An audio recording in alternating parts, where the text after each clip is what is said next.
Klaruin ko lang guys ha, si Mayor Vico ay pumunta sa House of Representatives dahil inimbitahan siya doon to clarify kung ano yung sinasabi niya ng mga nakita niyang inconsistencies sa testimonya ng mga diskaya. Siya pumunta doon para mag-name drop. Tapos yung mga sinasabi niya patungkol sa mga diskaya ay based on his personal knowledge.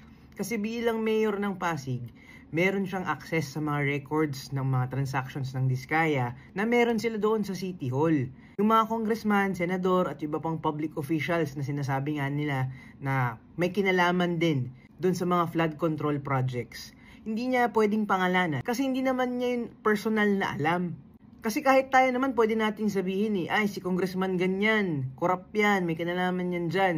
Pero kung wala naman tayong pruweba, what's the point of saying it? Pwede pa natin ilagay yung sarili natin sa posisyon na makasuhan tayo ng defamation. Saka hindi ba basic decency yun na hindi tayo magsalita sa mga bagay na hindi naman natin personal na alam? Doon naman sa angulo na sinasabi nyo na bakit ayaw niya na gawing state witness yung mga diskaya, hindi naman siya magdedesisyon nun. Para magkaroon ng state witness, una, kailangan may kaso. Sa ngayon, wala pang kaso Pero in the future, kung masampahan sila ng kaso, para maging state witnesses sila, kailangan mag-file ng motion ang prosecution na sinasabing gusto nilang kuhanin yung mga tao na yun bilang state witness. At ang korte ang magde-decide kung papayag sila na i-discharge yung mga akusado na yun para gawing state witnesses. At may mga requirements yun, hindi yun basta-basta. And even assuming for the sake of argument, na pwede talaga silang maging state witnesses. Gusto ba talaga natin silang makalusot? Alam nyo ba kung anong resulta kung sila ay gagawing state witnesses?